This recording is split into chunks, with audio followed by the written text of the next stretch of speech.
Hello, listeners of Come Lose It. Welcome to the first ep of 2023. It's me, Matty D, your host, seafood guy, crematory employee number one. In your hearts, in your minds, here we go. Off to a good start, right? Everybody's got that January itch. You're getting into the exercise. Maybe I should eat a little less of this. Maybe I should drink a little less of that. You know, if there's just one little thing that you're doing, that's cool. You don't have to do the whole gym thing. You don't have to kill yourself and compare yourself to other people. If there's just, I always like it. I always like just kind of picking a new thing because it's a new year. You're a year further away from the day you were born. You're getting older. I'm getting older. I'm officially in my late 30s. 2023, 2024, these are the end of my 30s, and then I'm going to be 40, and that is going to be a whole new ballgame. So I got a lot of stuff to talk about. I'm doing in the fitness update. I got a thing I'm doing for the next few weeks. We're going to see how it goes. I'll get there. How was your New Year's? Did you have a good New Year's? Did you do it? Did I think I finally got to the point where I feel old because it was the first New Year's that I've never acknowledged. I did not acknowledge it. My wife did not. She was not in the mood for it. We weren't going out or doing anything. She goes, I don't want to fucking sit here and watch Dwayne Gretzky or watch my friends on a live stream dancing at someone's party. I can't do it again because that is what we've done the last 2 years of the pandemic. We've watched other people have fun, and it's been okay. It's been great, but something about it, we're almost at year 3 of the pandemic. And there was something about it, was just like, you know what, fuck it. Let's just not even acknowledge it. There was no kiss at New Year's. There was no happy New, you know, we got some texts from people that you have to respond to those, but that was it. That was it. It was just another day for us. It was another Saturday. We just watched stuff, hung out, ate food. It was great. It was just like our Christmas too. It was just like we got to stay home for Christmas, and now I'm at the age where I'm done going to parents' places for Christmas Eve. I have a wife. She has a husband. We like to stay home, even though we don't have kids. We don't have pets. We don't get a goldfish. It's really nice because I've had to do a lot of running around since I was a 10-year-old kid, being a divorced 10-year-old kid, being someone who was an only child who got mixed into a blended family. I've had to go to a lot of different things. And it does wear you down, and I'm feeling that wear. I am feeling that holiday wear. And you think that you have the energy when you come back to the holidays every year. You think you got it, but something chips away. So we just gotta consolidate things. You can't always get what you want, is what the Stone said. I believe it. So we're in the new year. We got some opening turd stuff to talk about. I don't know if I've talked about this before. Well, obviously I've talked about Bell Let's Talk. I talk about that a lot on the podcast and how much I hate it, and I've hated it since we rebooted it back in 2017 when I brought Podcast Fat Boy back, which, by the way, we are now a full year into the rebrand of Come Lose It with Matt Duncan. I'm having the most fun I ever have with the podcast. I'm the most proud of it I've ever been. I went back and I listened to some old episodes too, and I was just like, damn, I was recording on a little mic in the Charlie Bucket studio on my phone, and it sounded great. Remember when I got those? I don't even want to talk about those fucking lav mics. But anyway, I'm getting off topic. Let's go back to Bell Let's Talk.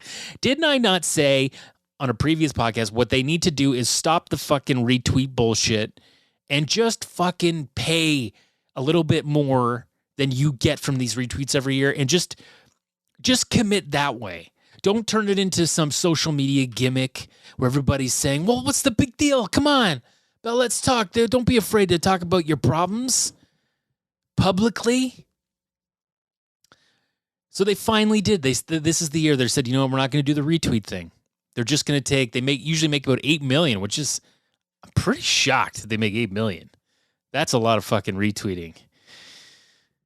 I don't know if it's half of it and they're matching the other half. Anyway, they usually make about $8 million. They're giving $10 million, and that's a step in the right direction, Bell. Obviously, you guys sat down in a meeting and you realized that it doesn't look so good on a huge corporation promoting their business on the back of people's struggling mental health, especially going through a pandemic when anxiety's getting worse for people. It's a shitty thing. I know you're a bit of a shit company, and hey, I've been in 2 Bell commercials as an actor.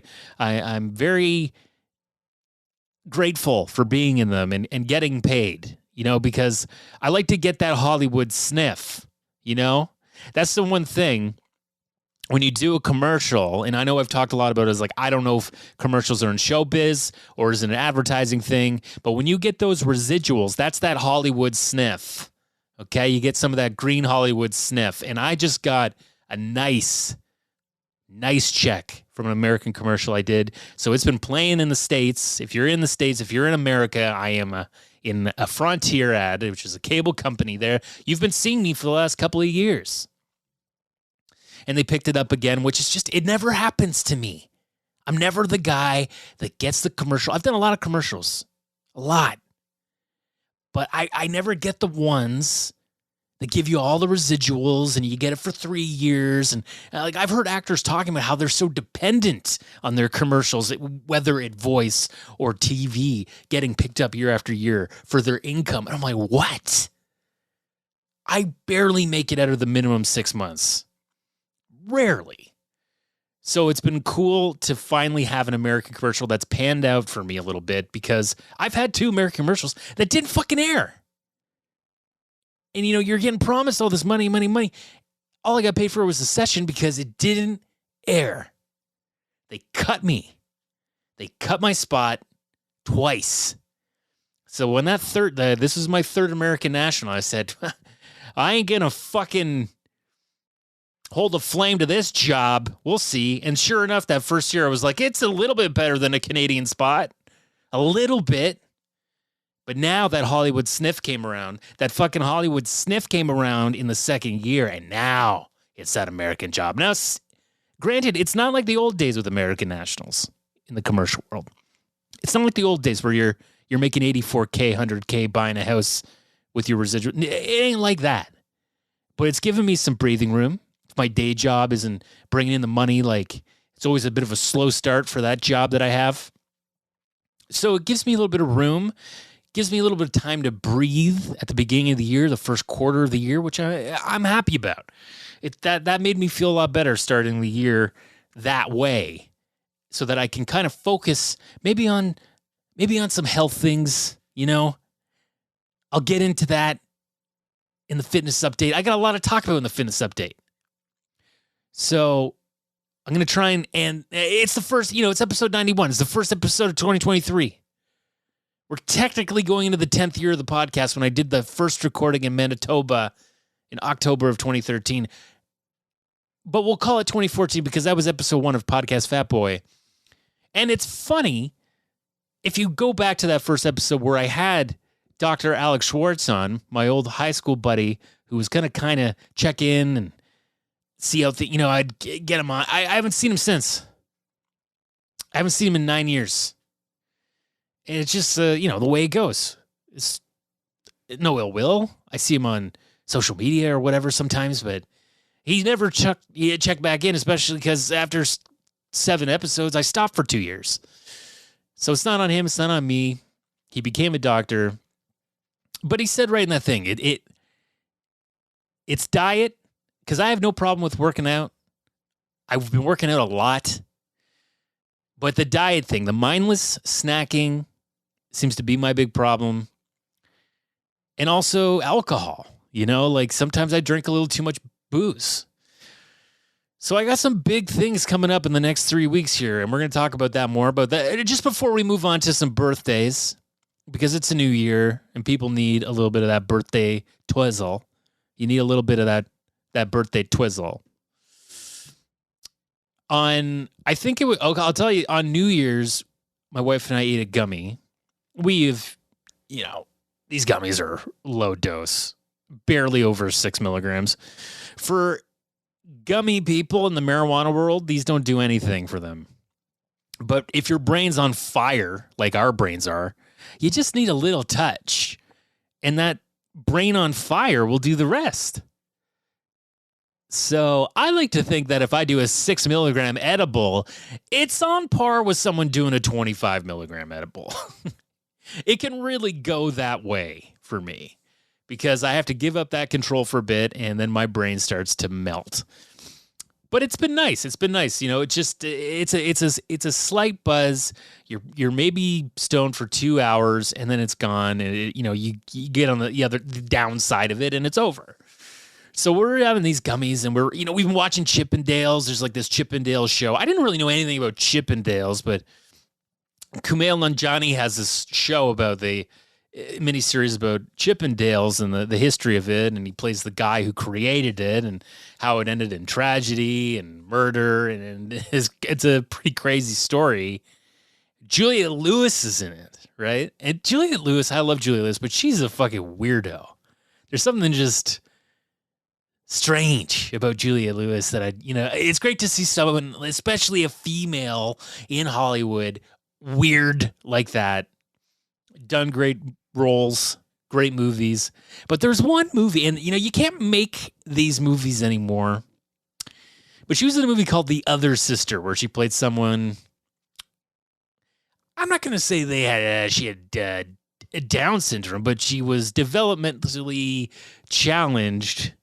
And back then, those were the roles you were trying to get.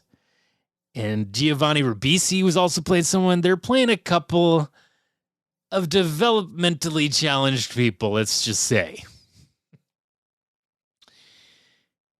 So we popped on a trailer or two of that movie, which is a Gary Marshall movie, which was even more weird, and has like Diane Keaton in it. It is fucking crazy to watch that movie. Like, you can't be making those movies anymore. You can't be playing people like that anymore. If you watch the trailer for The Other Sister, you're going to be like, holy shit. Like, that shit ain't getting made in this climate ever again. So we went through a bit of a wormhole with all these. We watched the I Am Sam trailer, watched Rain Man. It's like they can't make those movies anymore. They fucking can't make those movies anymore. All right, before we move in to the birthdays, let's get some of the, I'm fucking tired of this anti-vax shit. Anytime someone dies, the fucking anti-vax people stand up. A football player didn't die, but he fucking got hit in the chest in a football game and he went into cardiac arrest from a hard blow to his chest. It can happen. It's happened in hockey to a guy named Chris Pronger. I remember when he took a slap shot off the chest and it stopped his heart. Fucking crazy. Can happen. Happened to this guy. Died on the field. They brought him back. Died again at the hospital. He's out of the hospital now. He fucking survived. And then Lisa Marie Presley, pardon me, just died. Dropped dead. Anti-vaxxers are jumping up. Well, we don't even know if she was vaccinated. She apparently had a family history of heart trouble. She had addiction issues. She's been going through a lot of depression because her son killed himself. There's so many other reasons that she could have died at 54 years old that has nothing to do with the fucking vaccine. Jesus, is this where we fucking are? It was just trying to save your life. That's all the vaccine was trying to do. Not fucking track you, plant shit on you. Just save your life. That's all it was trying to do. Trying to keep that long COVID off. God damn it. People just are fucking relentless. And it just doesn't seem like this shit's going to go away, is it? It's just going to be fucking that little cyborg, cross-eyed Jamie Soleil is going to be up our ass for the next 20 years. Why couldn't she get Tanya Hardinged? Tanya, are you still in business, girl? Tanya, are you still in business?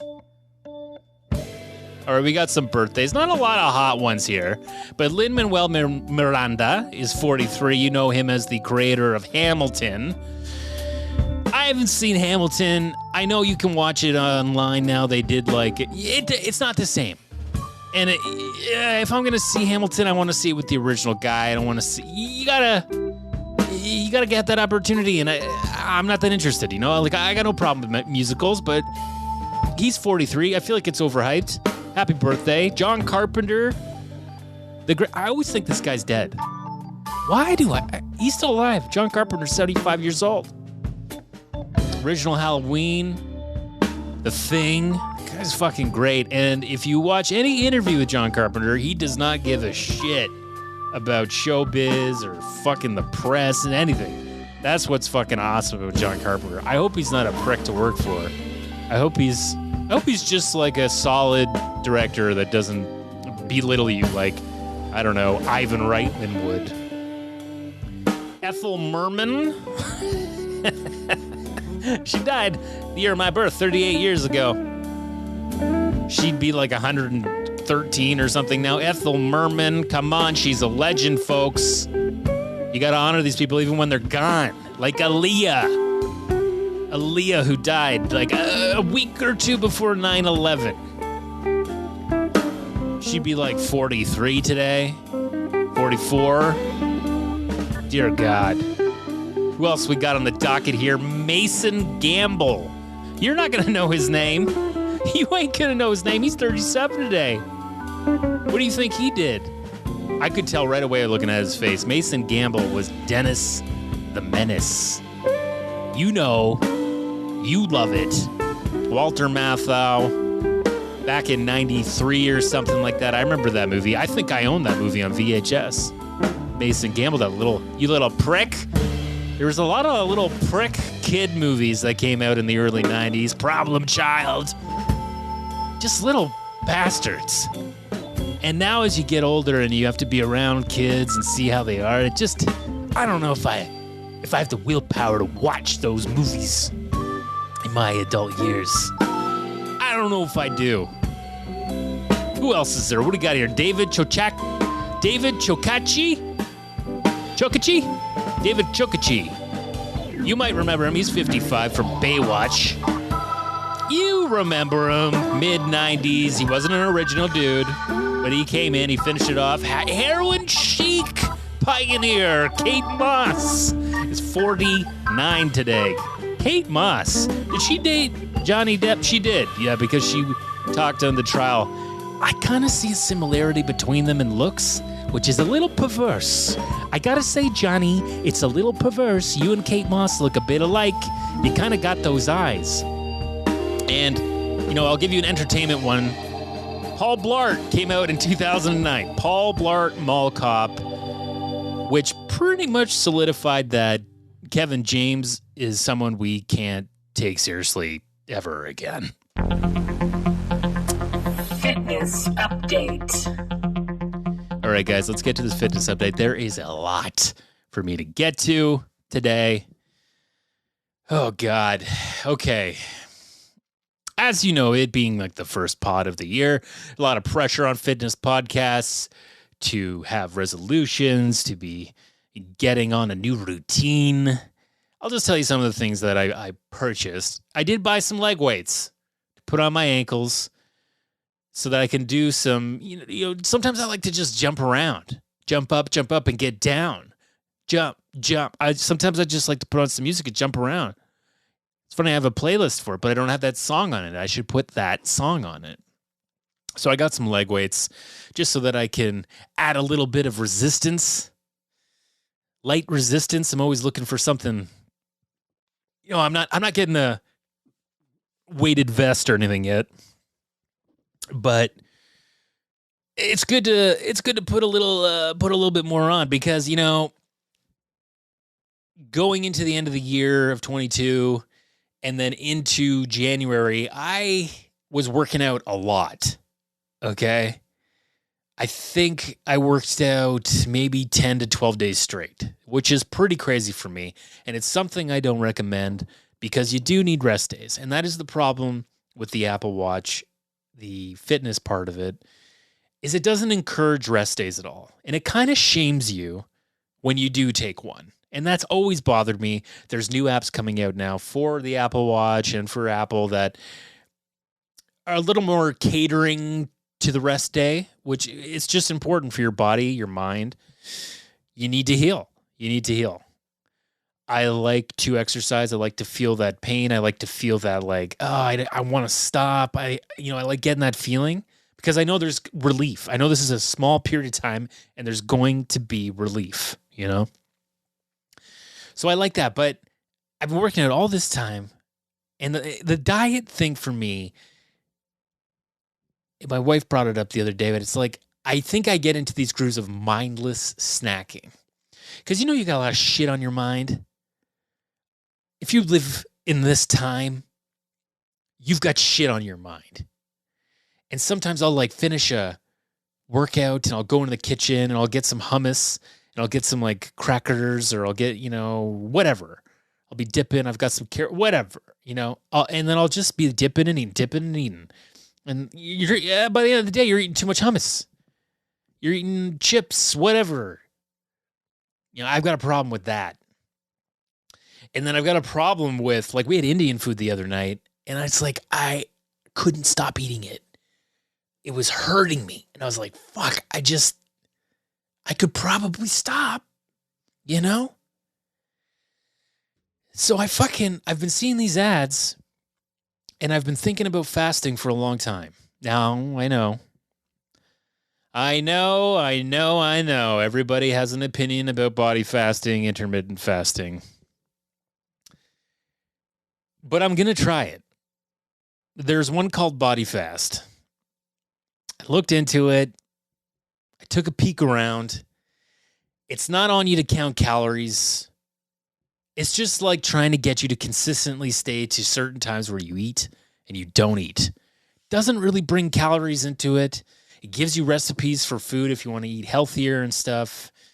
But it's trying to promote these times where your body can be engaging in something beneficial when it's not digesting so hard all the time. Eating 3 meals a day, having them be big, it's so fucking bad for you.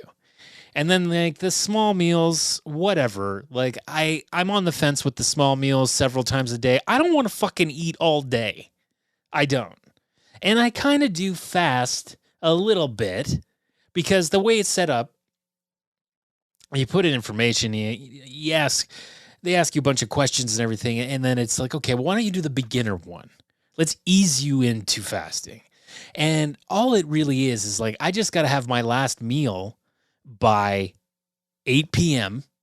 to start, and then I break fast the next morning at 10 a.m. That's pretty easy. That's not terrible. Now, after a few days, it's going to push up to noon is when I'll break the fast. And they say that you're allowed to have black coffee. You can have a cup or 2 cups of black coffee while you're fasting. Obviously, drink as much water as you want. They encourage a lot of water drinking, herbal tea, just stuff that doesn't have any additives or sugar, and you can't have any of that while you're fasting. Definitely not sugar. I need to reset my body. I need to reset my mind and my relationship to food because it's just too all over the place right now. And I've been thinking a lot about this for many years. I used to be a trainer. I tried the 5-2 diet very briefly. This app has like, I'm doing this beginner New Year one. And then when it's done in 3 weeks, I can do the 5-2 diet, which is just fasting twice a week. I don't think it'll be as beneficial. So I don't know. I'm going to see how it goes because I'll be honest with you. I haven't even fasted yet. And I felt like shit today. I don't know if it's my body preparing for it. I don't know if I'm getting, you get up when you're 38 and you feel like shit sometimes. And so I'm going into this fast kind of like already tired, but I'm going to give it a shot. The good thing about it is that they have an option where you can have a joker day once a week, which is where you break the fast. You don't fast at all for one day if you want. It just prolongs the program by a day if you do it. So if it's a 3-week program, It'll extend it by 3 days if you're doing it once a week. So I'm not gonna worry about the Joker Day quite yet. I was gonna kind of want to save that for a weekend thing if I wanted to, but I want to see how it feels. Get up tomorrow, break my fast, and think about my relationship with food, right? So that's what I'm going to be doing. And the next podcast that I do will be at the end of the month. It'll be in a couple weeks. So I'll be almost done the 3 weeks, I think, or we into that last week. And I'll see where I am. Because the good thing about it too is it's really trying to softly be careful with you getting obsessed with weight and stuff like that, right? It says do not weigh yourself more than once a week. Do not weigh yourself more than once a week. Max once. Weigh in at the beginning of it in the morning, which I did. And you know what? I'm the heaviest I've ever been. I'm 232. That is the fucking heavy. When I moved here into this house like almost 3 years ago, I was 208. I lost a lot of weight when I lived with my in-laws. So I need to get back to this place because this isn't where I want to be. I don't want to go into my 40s as like an overweight guy. I'm having all these back issues and I gotta make a change. I gotta change my thing with food. I'm not gonna starve myself because when that fast time is off, like I'm not gonna worry about restrictions and stuff when I'm eating food during the time when I'm allowed to eat. So trust me, I'll eat. And that's all I'm going to worry about right now. And I do my best to make it healthy, but we'll see how it goes. Because I just have a good feeling about it. Who knows? We'll see where it goes. Don't fucking judge me. Health news. News that is health related. Okay, we got a couple topics to talk about here. Okay, we got a silly one, and we got a bit of a bummer one. Okay? Let's do the bummer one first, just get it out of the way, because we are still in this COVID-19 thing. Now, we are almost 3 years away from the outbreak that changed the world forever, and I'm sure you've seen not as many masks going around. Apparently, before Omicron came in, only 15% of Canadians had experienced COVID. And once that variant came in, it was up to like 75% of Canadians have gotten that Omicron. There's not many of us left that haven't had it. My wife, me, possibly a friend. I don't know. It's hard to say because some friends have gotten sick, but the rapid test didn't bring it up. But the rapid tests haven't always been good with some of these variants. They've been proven to be pretty ineffective, actually, and we've got a lot of them in our cupboard. But I'm trying to swab as much as I can. I've never had a positive test yet. I've had some shitty days. I kind of felt like I was getting sick last week, sneezing and stuff a bunch, but it seemed to disappear quite quickly. But the question is, in this health topic, are we in an endemic yet? Is the pandemic over? And are we in an endemic? Well, an epidemiologist might have your answer. A Winnipeg epidemiologist says it's still too early to call COVID-19 an endemic. Cynthia Carr says province-wide mandates may not be warranted anymore under the Public Health Act, but keeping immunization and mask requirements in some places like personal care homes still makes sense, even after restrictions ease by March 15th. Carr says infectious diseases are considered endemic when their seasonal cycles or patterns are predictable. We don't have a lot of surprises when there's endemic circulation. I don't think that we're at a stage yet where we would say we're not anticipating there could be more surprises with COVID-19, but certainly I see that we're moving in that direction. Okay, so you heard it there, folks. We're not there yet, but it looks like we're heading there. And there are some worries about when it does get called an endemic, because then people are going to go, oh, well, it's like the flu. So we can move on Everyone can stop wearing fucking masks, and it's there. You get sick, you get over it, and you're fine. That's the problem with endemic. And it's not just a scientific thing. It's not like they're going to look at the wastewater. They're going to look at hospitals or deaths. It's there's so much like political shit tied into calling it an endemic. I don't know. I'd like to believe that it's not endemic, that it's a pandemic and then it would just go away. That's the hope, right? But it looks like it's just the variance of this thing. It just keeps fucking around. You know when those variants fuck around? Seems like that keeps happening. And hopefully the more that we get, the more it splits up into more variants, it just becomes a little less lethal. You get your shot. Maybe it is just a once-a-year shot. And that's it. You know? I don't know. I'm really not looking forward to the day when we call it an endemic because and I'm guilty of this too, but you see how people react to the flu. You see how people think about flu shots. So I think this is a little more dangerous than the flu because the flu's been becoming different variants for a very long time since the Spanish flu. This one has only been in 3 years. And it seems like the long COVID thing is a lot more prevalent than you would find with a normal flu. So we'll see. We'll see. So that's the bummer one. You know, we're still in the COVID thing. I'm still wearing masks. Sometimes I'm not wearing a mask. Sometimes I'm I have my own rationale. If I'm in a big box store where I feel like there's higher ceilings, maybe a bit better ventilation, then I feel a little bit safer. But if I'm going into something that's lower ceiling, I always put it on. And sometimes I just I'll go in one box store and I'll go in the next box store and I got it on and it's off. And I don't fucking know. I'm just trying to get this behind us. Can't we all just come together and get this fucking behind us? Now look, moving on to this other topic. This is a silly one. Keyword silly.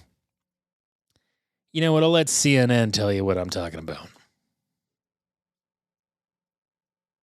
People were getting fatter and we were less active. So I thought, well, maybe there's a way to resolve this. That's Glenn Gaser. He studies the effects of exercise, looking at how many calories we burn while doing things like walking. And after nearly 50 years of research, he got a brilliant idea for a new study from one of his favorite shows. Monty Python, the Flying Circus. I'm a big fan of Monty Python. I mean, I don't see how anyone could not be a fan of Monty Python. And of course, the Ministry of Silly Walks was one of my favorite skits. Anyone who's seen the video knows that, wow, that looks like pretty good physical activity. My colleagues and I basically got this idea, wouldn't it be fun to just see how energetically costly those silly walks actually were? Just how many calories they burned. I see. You're really interested in city walks, aren't you? Oh, rather. And so Professor Gaser conducted a study. He first had 13 volunteers walk normally, and after that, do their best to copy the very silly Mr. Teabag walk and the Mr. Pewdie walk.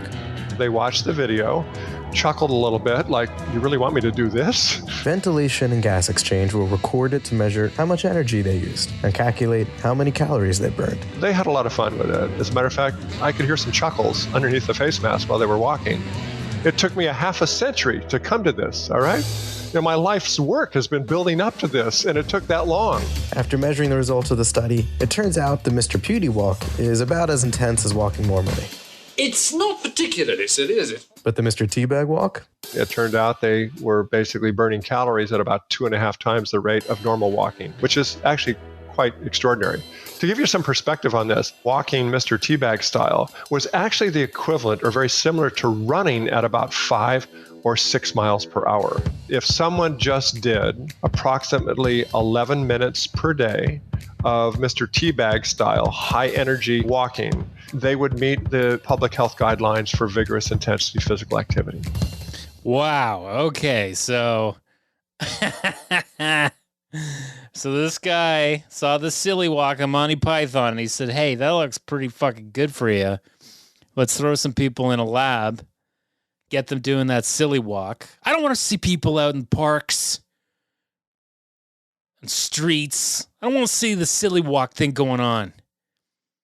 We already look like zombies and fucked up weird people on our phones. People are going across intersections looking down at their phone. People are dying that way. And then we got the silly walkers fucking going around. That fucking terrified me. A silly walker pack. I get that obviously you're burning more calories when you're high stepping through the streets, activating your core. I can see a lot of good in it, but I don't see somebody committing to the silly walk routine for the next 20 years. That's what I do. I live in a small farm town in Scotland, and I just silly walk like an idiot. I mean, 11 minutes a day, it's not too bad.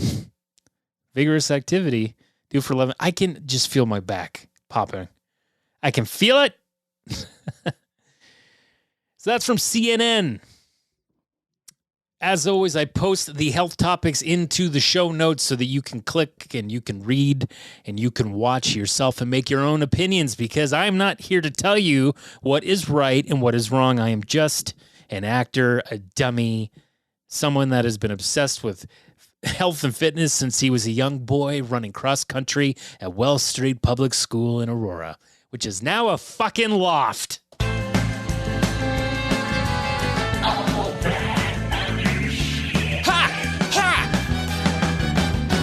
Other shit. Okay, couple things to end the podcast with. Let's fucking do it, folks.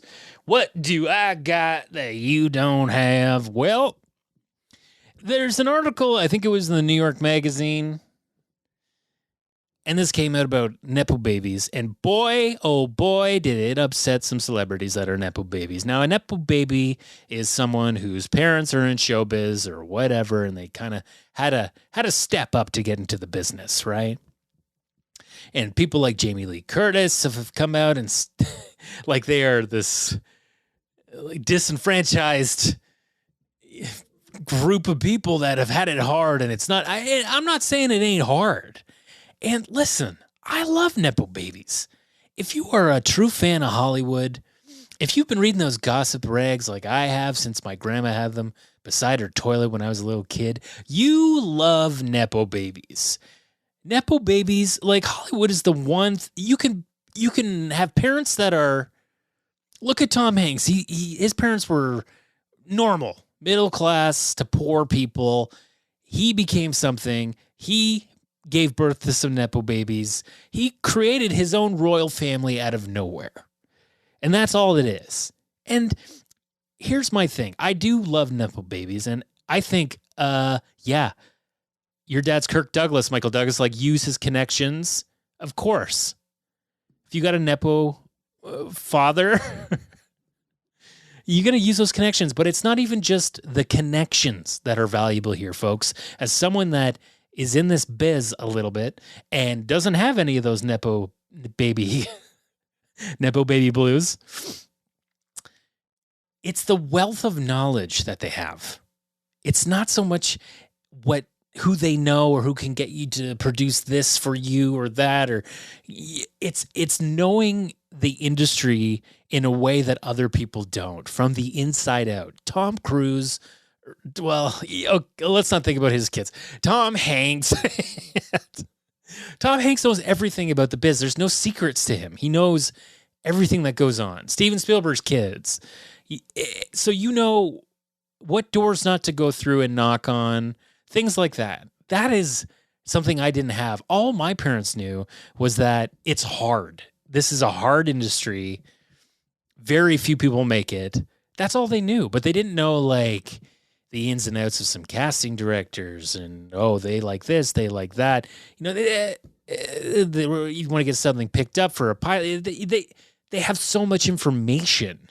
It's not even about the money and connections. It's for me, it's the value of the information that they have accrued over their career, which is fantastic. And they should use it, and they have used it. And we shouldn't have any issues with Nepo babies, because we are kind of losing this Hollywood charm. We're moving into this new direction with TikTok and social media where these people are becoming more famous to Gen X and younger people than these old Hollywood types. They don't give a shit about movie stars like they used to. TikTok and all this shit, that's where we're going. You know, it is a bit of a dying breed, I feel like, the Nepo babies. And then one day we're going to have Nepo babies from TikTok people. And hopefully by then I've blown my fucking brains out. Because that shit, the reels and all that shit, I can feel it sucking sap out of my brain every time I get stuck on it. There's a part of me that loves it because for the most part, it's pretty positive and dumb. It's like a vine, but you can feel it's too much. I'm at the point now where it's like, I'm trying to read books, but I'm worried that I'm putting too much into my head. I don't know how much space I have left. Well, I guess I probably have a lot. I'm an idiot. But just lay off the Nepo babies. We need to cherish them. We need Chet Hanks to fucking win an Oscar one day. Well, I need Colin Hanks to get a little more recognition. But yeah, I guess I'll just send it. You know, I've talked about this a lot over the pandemic, and I've made it very clear here on this podcast that I live out of the city now. It's going to be 4 years this year that I've left the city of Toronto. Miss it, don't miss it, very equally. Probably don't miss it more than I miss it. But, you know, I am an actor and I have to be in the city for things. And with the pandemic, it's really bought me more time to make this decision because it's switched to self-tapes. And I haven't seen my agent since a week before I left the city. So 3.5 years ago. Finally had a meeting last week with her. And I was just really on my head because I wanted to be honest with her. I wanted to let her know that, like, look, the self-tape thing is the way I want to go. And, like, if it goes back to inside, we're going to have a discussion. Like, I'm not prepared to do it again for first calls of commercial. I can't drive in traffic into a city that's only getting worse with traffic, not better. Wait times, I'll just burn more gas. Every additional costs me like $25. I can't do it. I'm done. I'm finito. So you can only be so honest when you have these agent things. I'm more honest with you guys here, but I think she got it that the day is coming when that happens, and I'll be like, look, I think we're done. I think we're finished because I can't go back to that. I can't go into my 40s driving. And I'm 60 days away at any time from having to move. And who knows what the fuck my landlord is going to do this year with all the fucking mortgage shit. He's always trying to go more than he should. And I don't appreciate that. So there might come a time where we got to move. And if we move, we're moving further away, not closer to the city. We might fucking hop province, hop country. I'm getting my passport for Ireland. I don't know. It might be time to just try something for a couple years. Go somewhere else. So, yeah, this lifestyle I've had since my early 20s to my mid 30s, you know, it's just done for me. It's done for me. So I tried to make that clear. I think I made it clear to her. And when that day comes, I'm not going to fear it. I'm just going to accept it. That it's time to ride off into the sunset with this way of thinking, with this current career idea. And it will pain me because it's been nice to do these self-tapes, to book from these self-tapes, and now to get residuals from these self-tapes. You know? I've shown that I can do it. And I just hope I get the chance to continue to do it. I hope that this is a new hybrid way of thinking. There are people that need to go back inside because they do not want to put the effort into the filmmaking required. But that is not me. I'm the one that says, hey, if you don't let me do self-taping, you require me to go inside for those first calls, then put me in the list of people that have stopped because of it. All right, guys, 91. We got it. Juicy, delicious. Come lose it. Getting closer to 100. That's exciting, I guess. Got to get a guest on soon. Hopefully, going to have a return guest on soon. It'll be fun to chat it up. But in the meantime, we'll just continue on, and I will see you hopefully this fast. Hopefully this fast goes well. Let's see. Wish me luck. Bye, guys.